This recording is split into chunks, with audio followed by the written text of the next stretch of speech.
पड़ता है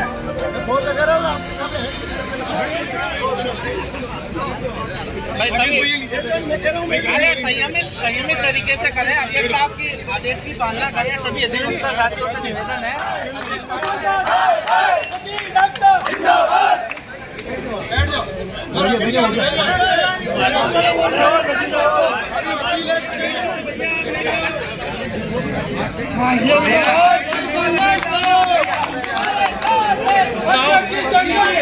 हम तुम्हारे साथ हैं, हम तुम्हारे साथ।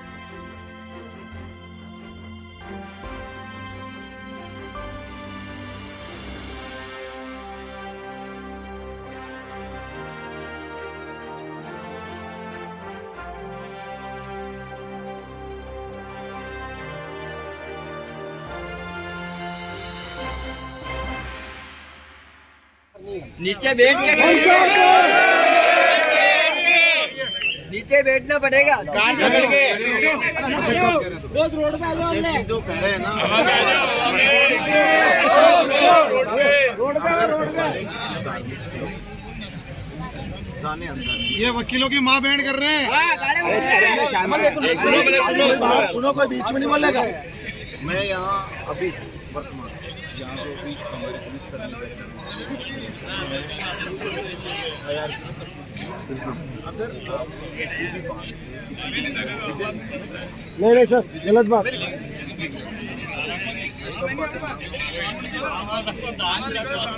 सर आप होंगे जो चल रहे हैं। आपने मेरे कोई वार्ता के लिए क्यों भेजा? क्योंकि मैं आपका मुखिया और आपका चुनाव अध्यक्ष हूँ। यहाँ बैठे तो भारत सदन अधिकारी आप ही हैं। सभी अधिकारियों में जो किसी भी व्यक्ति का ना किसी पुलिस कर्मी का करना है, ना किसी वकील साहब हमारा वकील ये बात तकलीफ वो दारू की ड्यूटी दे रहे हैं। इस बात में तकलीफ हो रही है।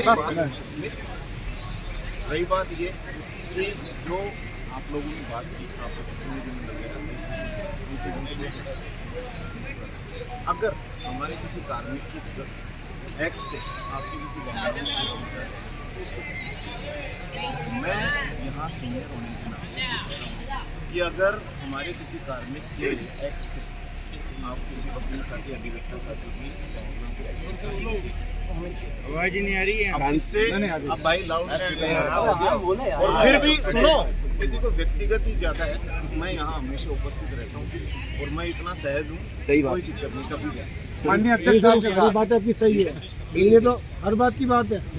चलो ये छोटा सा ये बात अध्यक्ष साहब आप घोषणा भविष्य में सुनो मेरी बात, भविष्य में इन चीजों की पुनरावृत्ति नहीं हो। सुनो मैं पुनरावृत्ति नहीं हो, इसके लिए आप में से 5-6 लोग और मैं सुबह एक बात अपन जो चीजें हैं छोटे मोटे जो इशूज हैं, छोटे मोटे इशूज हैं, मैं अध्यक्ष जी ने पहले यही बात कही थी कि पूर्व की जो भी चीजें हैं उनको अभी हम चर्चा नहीं करें, अच्छा भी नहीं लगता है। पूर्व में क्या हुआ, मेरे से किसी से गलत व्यवहार हुआ, वो चीजें आज नहीं करेंगे। आज अपने वो जो 20 है बच्चे उसकी तो अगर फिर भी कोई इश्यूज है हम यहाँ सुनने के लिए तैयार बैठे। आप कभी भी आओ, आपका स्वागत है।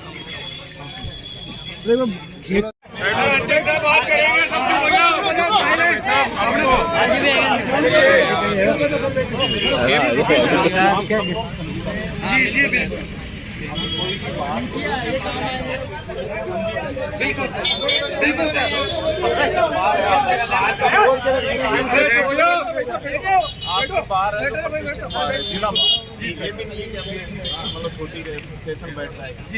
आपकी जो भी बात है ना हम हमारे अधिकारियों को पहुंचाने का तैयार हैं। हम जब आप बता रहे हो हम सुन रहे हैं तो ये पक्ष में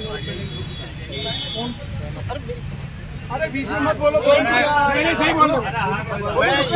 सुनो मैं यहाँ घोषणा कर सकता हूँ क्या? मैं यहाँ कोई बता या तुम्हारे में कोई ऐसा है क्या जो अभी मेरे दे दे आश्वासन?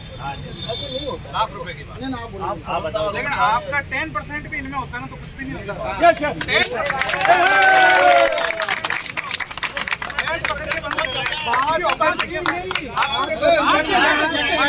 हाँ सर आप बोलो। आप ये कह रहे हो ना कि 10% मुझे भी किसी ने नहीं कहा, आपने 2 मिनट में आ गए। साहब हम खाने खड़े हैं, आप 2 मिनट में आ गए।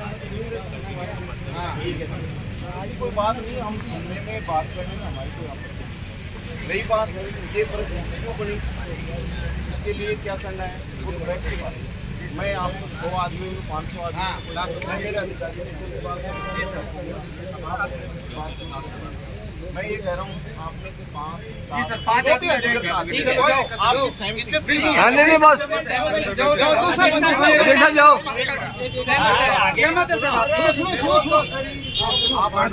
आपकी बात से सहमत है।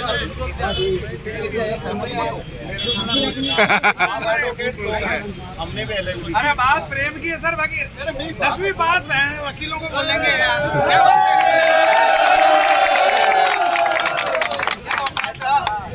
प्रेम से दबते रहता है, चलता रहता है। 10वीं पास नहीं बात सर प्रेम की है, प्रेम से आपका दायित्व ज्यादा बढ़ता है, शहर आपका है, हम तो आते जाते। लेकिन दायित्व के नाते साथ हम हमेशा कोई ना कोई गलत सहन करेंगे। हमारा निवेदन आपसे केवल यही है। हम सुन रहे हैं ना सर, आपने प्रेम से बात करी, सब सुन रहे हैं।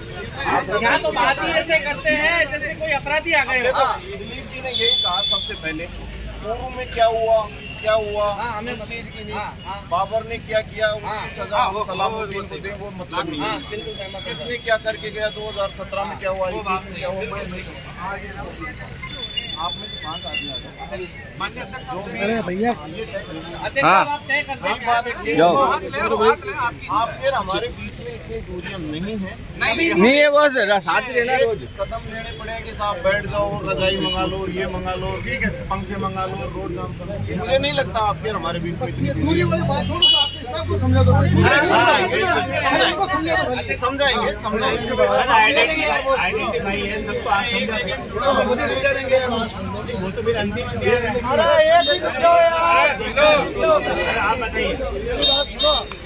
मैं पहले तो 2 चीजें निष्पक्ष उस हिसाब से कहना चाहूंगा ताकि पुलिस को हमारे मन में आपके डीजे साहब आए थे, सचिव साहब आए थे मेरे पास, उन्होंने कहा कि मैं कोई भी वार्ता अध्यक्ष और सचिव के बिना नहीं करता हूँ। एसपी साहब और कलेक्टर साहब को बात की, उन्होंने 5 दिन बाद मिलने बिल्कुल रियल सबसे पहले पूछा कि आप इस जुडिशरी अधिकारी को, भ्रष्ट अधिकारी का नाम बताओ जो जातिगत व्यवहार करता है, रिश्वत लेता है। मैंने कहा इसके पेट में क्या था, हमें क्या लगता 33 साल आना जाना, हम तो यहाँ लास्ट में रिटायरमेंट क्या 108 में या सीधे मुक्तिदान में जाएंगे इस कोर्ट से, हमें क्या लगता है 3 साल के लिए कोई आता है। उसके बाद इन्होंने कहा कि थाने में कौन से आदमी कितने साल से टिके हुए हैं, मुझे बताओ। जो एसपी साहब के साथ मेरी मीटिंग है, मैं उनके सामने रखूंगा कि सभी इतने लोग बैठे थे, मैं उनको साथ करूँगा। मैंने कहा साहब आपकी एसपी साहब की प्रशासनिक स्तर की बात है साहब, हम इसमें कुछ नहीं कहने, तो हम भी बहुत कुछ कह सकते थे, नहीं गलत थोड़ी ना कहते, सच्चाई कहते हैं आप तो। दूसरी बात, मैंने तो आपको जुबान दी, सुनो भाई, मैंने तो आपको जुबान दी है कि मैं आपके बीच में बैठा हूँ, मैं तो उठूंगा ही नहीं आज। सुनो, 5 जो आदमी है आप सभी सहमति दो तो मैं नाम ले लेता हूँ, वो आदमी वार्ता करके आएंगे, वो आदमी वार्ता करके आएंगे, वो सहमत हो गए, मैं उसमें सहमत हो, आप कहो तो मैं हाँ बोलूँ।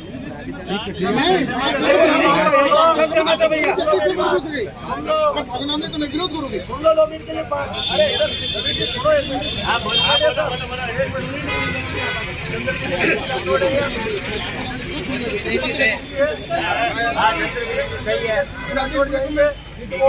एक नितेश जी वर्मा जाएंगे, एक महेंद्र जी दिल्ली जाएंगे, आप फेमस करो कोई चीजों में, एक नजीर जी क्योंकि उनका जूनियर है वो जाएंगे होते हुए। मैं तो यहाँ लूंगा ही नहीं,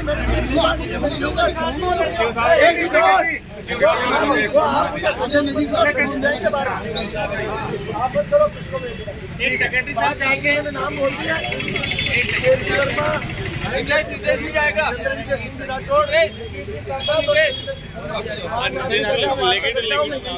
ठीक है।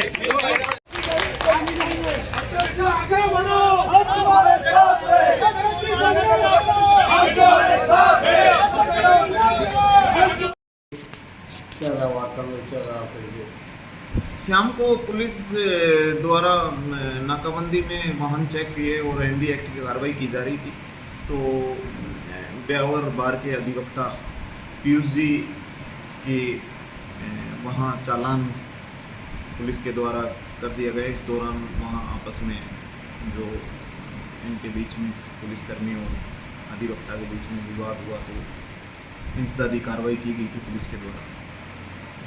उसके बाद में अभी वकील और अधिवक्ता साथियों का जो प्रतिनिधिमंडल था, उनसे वार्ता करके उनके जो कुछ इश्यूज थे उच्च अधिकारियों से बात करके उनका समाधान किया।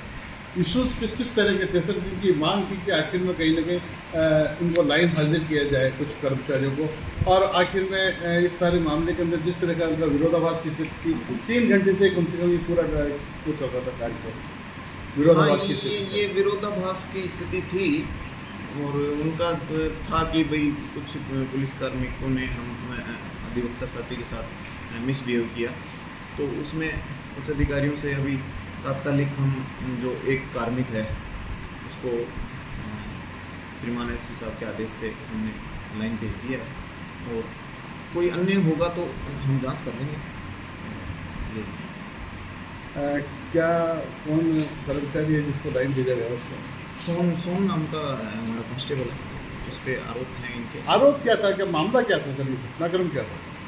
घटनाक्रम मैंने बताया ना आपको, शुरुआत में MV एक्ट की कार्रवाई कर रहे थे और उस दौरान आपस में तो अंदर वार्ता जाने से पहले मुझे बात हुई कि विजय सिंह जी ऐसे जो सामने गाली गलौज करी। यहाँ बैठे हुए अधिवक्ता है जिसने गाली गलौज सुनी हो? मैंने सुनी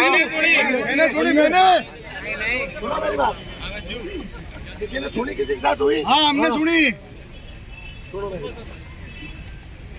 अपने अपना 5 सदस्य इनके पास प्रतिनिधिमंडल भेजा, वार्ता हुई। वार्ता में ये होते हुआ कि सोन जी बिश्नोई, जिनका वीडियो भी मारपीट में आ रहा है संलग्न है, उनको अभी हाथों हाथ तुरंत प्रभाव से लाइन हाजिर किया जाएगा। अभी लाइन हो जाने के बाद ही चलेंगे अपने। दूसरा, जो 2 पुलिसकर्मी जिन पर आरोप लगे उनके खिलाफ यहाँ से विभागीय जांच हो। और तीसरा, जो हमारे साथी अधिवक्ता है जिसको भी 151 अंदर किया, उसको भी फ्री कर रहे हैं आपको आपके साथ। बहुत बढ़िया, बहुत बढ़िया। इससे ज्यादा अध्यक्ष साहब और कुछ नहीं होता। और मैं छोटा सा एक निवेदन आप सबकी तरफ से करना चाहूंगा, क्योंकि ये SHO साहब की लापरवाही से ये घटना हुई है। बिल्कुल सही, बिल्कुल सही कहा। मैंने SHO साहब से कहा, मैंने कहा साहब इसको अंदर मत डालो, मैं आए रहा हूँ, मैं 5 किलोमीटर दूर पहुँचना। सॉरी वकील साहब, वो चाहते थे इसको मैनेज कर लेते थे। एक अच्छे थाना अधिकारी की यही पहचान होती है, वो कैसे उस काम को मैनेज। ये कर्तव्य के प्रति घोर लापरवाही। और राजेश जी कसाना जैसे व्यक्ति, उनके लिए एक सबक है, एक सीखने की पाठशाला, ये कैसे मैनेज करता है। और ये मैं कह रहा हूँ, जहाँ भी रहेंगे ये बाहर और इनके बीच में अच्छे संबंध रहेंगे हमेशा।